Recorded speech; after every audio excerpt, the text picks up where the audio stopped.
ഇക്കുറി മുന്നണി സമവാക്യങ്ങൾ മാറുമോ എന്നുള്ളതാണ് ചോദ്യം. ഇനി നമുക്ക് 27 മിനിറ്റേ ഉള്ളൂ. നമുക്കൊരു 5 മിനിറ്റിനുള്ളിൽ നമുക്കത് ചർച്ച ഓരോരുത്തർക്കും അവസാനിപ്പിക്കാം. സമവാക്യങ്ങൾ മാറാൻ സാധ്യതയുണ്ടോ ഈ കണക്കുകളുടെയൊക്കെ അടിസ്ഥാനത്തിൽ? കണക്കുകൾ എന്നുള്ളതല്ല, ഇപ്പോൾ നടക്കുന്ന ചർച്ചകളൊക്കെ നമ്മൾ കാണാത്ത രീതിയിലുള്ള ചർച്ചകളൊക്കെ നടക്കുന്നുണ്ട്. അപ്പോൾ നമ്മളിപ്പോൾ പുറത്തേക്ക് കാണുന്നില്ല. അത് ഈ പറഞ്ഞ സമവാക്യങ്ങൾ മാറുന്ന രൂപത്തിൽ കേരള കോൺഗ്രസിൻ്റെയൊക്കെ മനസ്സ് മാറുന്ന സാഹചര്യം കഴിഞ്ഞ ഉപതെരഞ്ഞെടുപ്പ് തൊട്ടേ സംഭവിച്ചു തുടങ്ങിയിട്ടുണ്ട്. അത് ദേശത്തിലല്ല, ഉപതെരഞ്ഞെടുപ്പ് തൊട്ടേ സംഭവിച്ചു തുടങ്ങിയിട്ടുണ്ട് എന്നുള്ള സൂചനകളുണ്ട്. ഇനിയിപ്പോൾ ഈ പറഞ്ഞ സീറ്റുകൾ കിട്ടിയില്ലെങ്കിൽ പോകില്ല എന്ന സാധ്യതയും അവിടെ നിൽക്കുന്നു. ഇപ്പോൾ പോകുമെന്നൊന്നും നമുക്ക് ഉറപ്പിക്കാനൊന്നും പറ്റില്ല. കേരള കോൺഗ്രസ് മാണി വിഭാഗവുമായി ബന്ധപ്പെട്ട് അവരുടെ യോഗം നടന്നിരുന്നു. പാർലമെന്ററി പാർട്ടി യോഗം റോഷി അഗസ്റ്റിന്റെ വീട്ടിൽ നടന്നപ്പോൾ അവിടെ കൂടുതൽ നേതാക്കളും UDF-ലേക്ക് പോകേണ്ടതുണ്ട് എന്ന അഭിപ്രായം പറയുന്നു. അത് പിന്നീട് ചർച്ചയാക്കാമെന്ന് പറയുന്നു. പിന്നീട് ആലോചിക്കാം. ഇപ്പോൾ എന്ത് പറഞ്ഞു മാറും എന്നുള്ളൊരു പ്രധാനപ്പെട്ട വിഷയമാണ്. കാരണം എന്ത് പറഞ്ഞാണ് മാറുക? ആവശ്യപ്പെട്ടതൊക്കെ കൊടുത്തിട്ടുണ്ട്. ഇപ്പോൾ ആവശ്യപ്പെടാൻ പോകുന്ന 13 13 അല്ലെ 15 ചോദിച്ചാലും ചിലപ്പോൾ LDF കൊടുത്തെന്നിരിക്കും. അപ്പോൾ പിന്നെ എന്ത് പറഞ്ഞു മാറുന്നുള്ള വിഷയം നിൽക്കും. പക്ഷേ ഈ പറഞ്ഞ സഭയുടെ സമ്മർദ്ദം അവിടെ നിൽക്കുന്നു.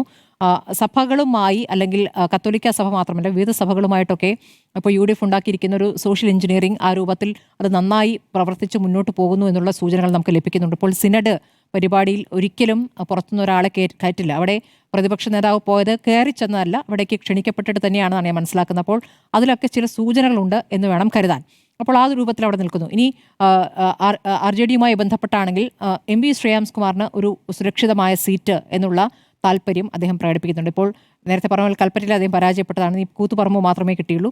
ബാക്കിയുള്ളവർക്കും വിജയിക്കാനാവുന്ന 2 സീറ്റ് നൽകുകയാണെങ്കിൽ 3 നേരത്തെ കൊടുത്തിരുന്നത്, കൂടുതൽ ആവശ്യപ്പെടാൻ സാധ്യതയില്ല. അങ്ങനെയെങ്കിൽ നാദാപുരം എന്നൊരു ആഗ്രഹം മുന്നോട്ട് വെച്ചതായി കേൾക്കുന്നു. അങ്ങനെയെങ്കിൽ അത് കൊടുക്കാനുള്ള സാധ്യതയും അവിടെ നിൽക്കുന്നു. അങ്ങനെയാണെങ്കിൽ ഒരുപക്ഷെ മുന്നണിയിലേക്ക് മാറുക. ഇന്നിപ്പോൾ എൻ്റെ ചർച്ചയിൽ വർഗീസ് ജോർജ് സംസാരിക്കുമ്പോൾ LDF-മായി ബന്ധപ്പെട്ട് ഇപ്പോൾ എടുക്കുന്ന CPM-ന്റെ നിലപാടുകളെ ശക്തിയുക്തം LDF-ൽ പ്രതികരിച്ചിട്ടുള്ളതാണ്, പുറത്തും പ്രതികരിക്കുന്നുണ്ട്. അതിൽ ജമാഅത്തെ ഇസ്ലാമിയുമായി ബന്ധപ്പെട്ട വിഷയത്തിലൊക്കെ അത് BJP-ക്കാണ് സഹായകരമാകുക എന്ന് പറയുമ്പോൾ ഓരോ കാര്യങ്ങളായി എടുത്തു പറയുന്നു. ഇപ്പോൾ PM ശ്രീരൊപ്പിട്ടതടക്കമുള്ള കാര്യങ്ങൾ പറഞ്ഞു വരുമ്പോൾ LDF-ൽ അവരാഗ്രഹിച്ച ഒന്നും അവർക്ക് കിട്ടിയിട്ടില്ല, അവർ നിരാശരാണ് എന്നതിൻ്റെ സൂചനകളാണ് ലഭിക്കുന്നത്. അപ്പോൾ RJD കാര്യത്തിൽ ഒരുപക്ഷെ സംഭവിച്ചേക്കാം. കേരള കോൺഗ്രസ് മാണി വിഭാഗം അറിയില്ല. കോൺഗ്രസ് ഇനിയിപ്പോൾ അങ്ങോട്ട് വല്ലാതെ ആവശ്യപ്പെട്ട് ഇങ്ങോട്ട് കൊണ്ടുവരേണ്ട സാഹചര്യം അവരെ സംബന്ധിച്ച് തദ്ദേശ തെരഞ്ഞെടുപ്പിലെ ഫലം അവർക്ക് ആത്മവിശ്വാസം കൂടുതൽ ലഭിച്ചിട്ടുണ്ട്. അതുകൊണ്ട് തന്നെ അങ്ങനെ ഒരു ചർച്ചയ്ക്കുള്ള സാധ്യതയും കുറവാണ്. പക്ഷെ ചർച്ചകൾ നടക്കുന്നുണ്ട്.